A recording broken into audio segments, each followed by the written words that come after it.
कला का सामान्य परिचय।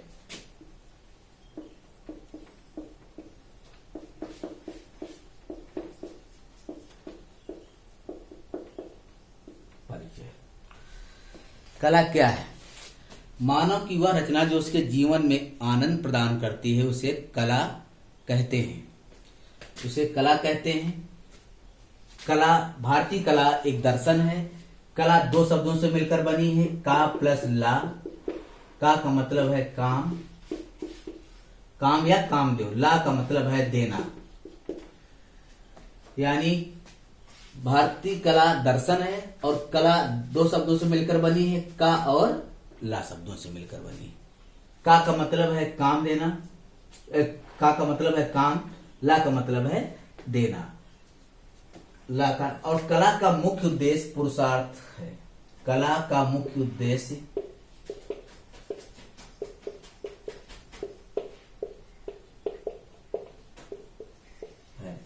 पुरुषार्थ। कला का मुख्य उद्देश्य है पुरुषार्थ। पुरुषार्थ चार तरीके का होता है: धर्म, अर्थ, काम और मोक्ष। कला का मुख्य उद्देश्य है पुरुषार्थ, और पुरुषार्थ में चार प्रकार के होते हैं: धर्म, अर्थ, काम, मोक्ष। अब उसमें कला को पुरुषार्थ के किस पुरुषार्थ से मतलब होता है?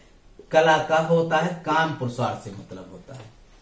यानी कला का जो तुम्हारा मेन उद्देश्य है किससे? काम पुरुषार्थ से है। काम पुरुषार्थ से इसका जो है मेन उद्देश्य होता है। अब कला संस्कृत भाषा का शब्द है। कला की उत्पत्ति हुई है कल धातु शब्द से। कला की उत्पत्ति किससे हुई है? कल धातु शब्द से हुई है, जिसका अर्थ होता है प्रेरित करना। जिसका अर्थ होता है प्रेरित करना। जिसका अर्थ होता है प्रेरित करना होता है तुम्हारे पास। कुछ विद्वान इसकी इस उत्पत्ति का धातु से मानते हैं। कुछ विद्वान इसकी उत्पत्ति का धातु से मानते हैं।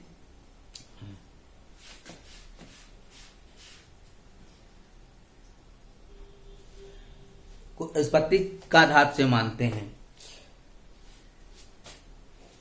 कला का जो है उपयोग, कला का भारतीय साहित्य जो है ग्रंथ ऋग्वेद में भी प्रयोग हुआ है। कला का उपयोग भारतीय ग्रंथ ऋग्वेद में भी हुआ है, किंतु सही तरीके से कला का यह यथार्थवादी प्रयोग भारत के प्रथम सौंदर्य शास्त्री भरत मुनि नाट्य शास्त्र में, भरत मुनि अपने नाट्य शास्त्र में प्रथम शताब्दी के मध्य में किया। प्रथम शताब्दी के मध्य में किया, यानी भारत के प्रथम सौंदर्य शास्त्री अब प्रथम शताब्दी में नाट्य शास्त्र में किया। कला का जो है सही प्रयोग और यथार्थवादी प्रयोग किया। सही प्रयोग और यथार्थवादी प्रयोग किया। और उन्होंने कला का प्रयोग किया। और भरत मुनि ने पहले कला के स्थान पर, भरत मुनि के पहले कला के स्थान पर शिल्प का प्रयोग होता था। शिल्प का प्रयोग होता था, किंतु उसमें काव्य को छोड़ करके। अब कुछ लोगों ने काव्य को कला नहीं माना है, तो काव्य को कला किसने नहीं माना है? वो देखिएगा, काव्य को कला किसने नहीं माना है? आधुनिक जो तुम्हारे पास आधुनिक जो कुछ विद्वान हैं, आधुनिक विद्वान में कौन नहीं माना? पहला है तुम्हारे पास रामचंद्र शुक्ल, दूसरा है जयशंकर प्रसाद,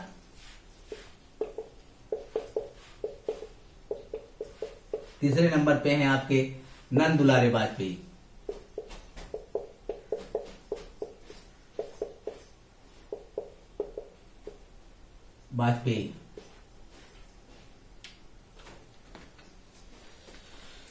नंद दुलारे वाजपेयी इन तीनों लोगों ने काव्य को कला नहीं माना और काव्य को एक विद्या बताया। और प्राचीन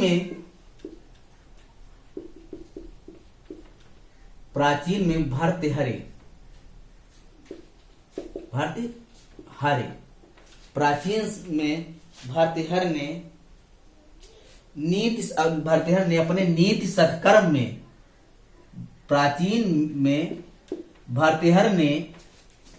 अपने नीति सत्कर्म में काव्य को कला नहीं माना।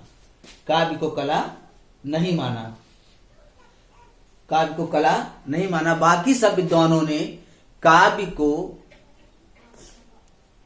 रस निष्पत्ति के आधार पर कला माना।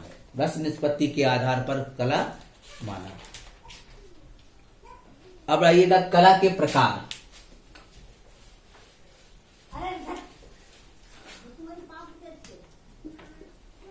कला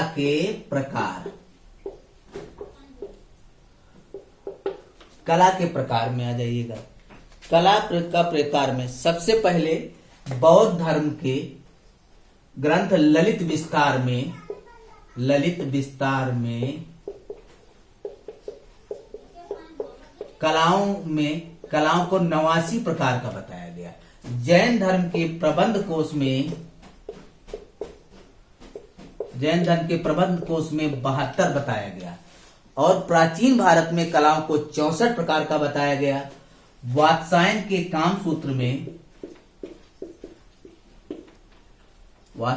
कामसूत्र में कलाओं को 64 प्रकार बताया गया। शुक्राचार्य की शुक्रनीति में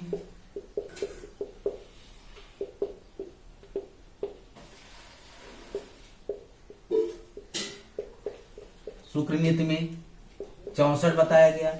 कश्मीरी विद्वान क्षेमेंद्र के कला विलास में क्षेमेंद्र कुमार के कला विलास में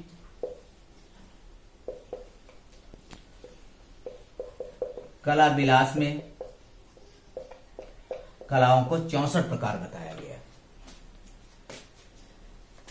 यानी वैसे हमारे प्राचीन भारत में कलाओं कितने हैं? 64 में। इसमें वात्स्यायन के काम सूत्र में 64 बताए गए, शुक्राचार्य की शुक्रनीति में 64 बताया गया, क्षेमेंद्र कुमार के कला विलास में 64। अब प्राचीन भारत में 64 कलाओं में पूछेंगे तो उसमें वरीता वात्स्यायन के काम सूत्र को देंगे। इसके ही आधार पे भारत में 64 कलाओं का विभाजन किया गया है। क्षेमेंद्र कुमार ने कला की व्याख्या की। इन्होंने बताया कि क्षेमेंद्र कुमार ने कला की विशद व्याख्या की। इन्होंने बताया कि वैश्या पराय पुरुषों को मोहित करके कैसे पैसे कमाती है, उसकी उन्होंने 16 कलाएं बताई। उसकी कितनी? 16 कलाएं बताई। सोना कैसे सोना चुराता है, उसकी उन्होंने 64 कलाएं बताई। कैसे चुराता है उसकी उन्होंने 64 कलाएं बताई। लेखक अपनी लेखनी के द्वारा कैसे धोखा देता है, उसकी उन्होंने कलाएं 16 बताई। उसकी कितनी? 16 बताई। और वैद्य की कलाएं 10 बताई। अब कला 2 प्रकार की होती है। नंबर 1 उपयोगी कला, नंबर 2 ललित कला। उपयोगी कला जो समाज के उपयोग में है, उपयोगी कला होगी। ललित कला जिसमें सौंदर्य से आनंद की अनुभूति हो, वो तुम्हारे पास ललित कला बताई गई। ललित कला 5 कलाएं में। नंबर 1 चित्रकला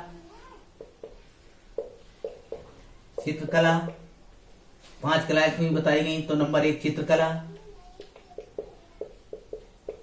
नंबर 2 मूर्तिकला, नंबर 3 स्थापत्य कला, नंबर 4 संगीत कला,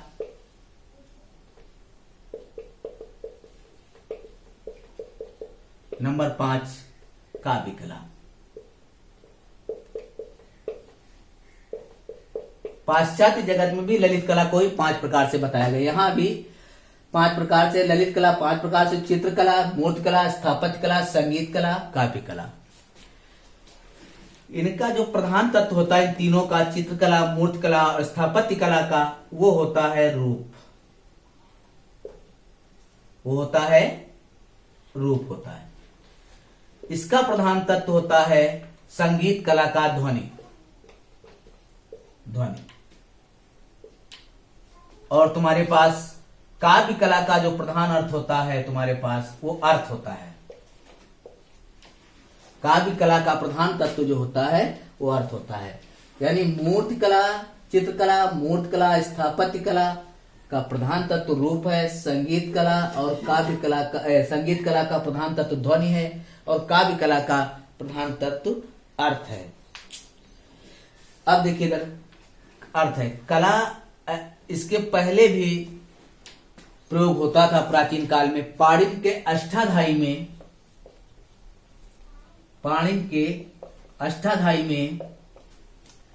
पाणिनि के अष्टाध्यायी में कला के स्थान पर शिल्प का प्रयोग किया गया। शिल्प का, और शिल्प को 2 भागों में विभाजित किया गया,कारु और चारु।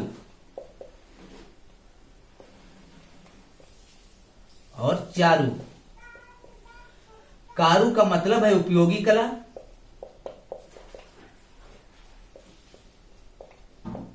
और चारु का मतलब है ललित कला। खाली नाम अलग है। यानी प्राचीन काल में भी कला का प्रयोग हुआ, कला के स्थान पर शिल्प का प्रयोग होता था। वो पाणिनि के अष्टाध्यायी में कला के स्थान पर शिल्प कला का प्रयोग हुआ। शिल्प कला 2 विभाग उसमें विभाजित किया गया, कारु और चारु। तो कारु को उपयोगी कला माना गया और चारु को ललित कला माना गया। कारु को जो है माना गया। अब पाश्चात्य जगत में जो है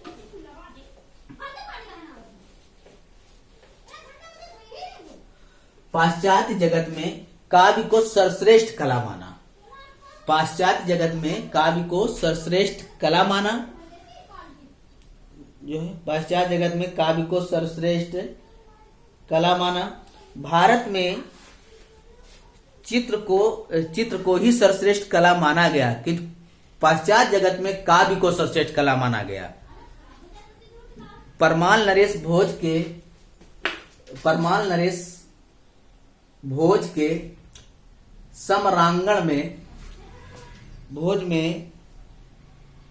समरांगण सूत्राधार में चित्र को ही सर्वश्रेष्ठ माना गया। चित्र को ही सर्वश्रेष्ठ माना गया। और पाश्चात्य जगत में कला के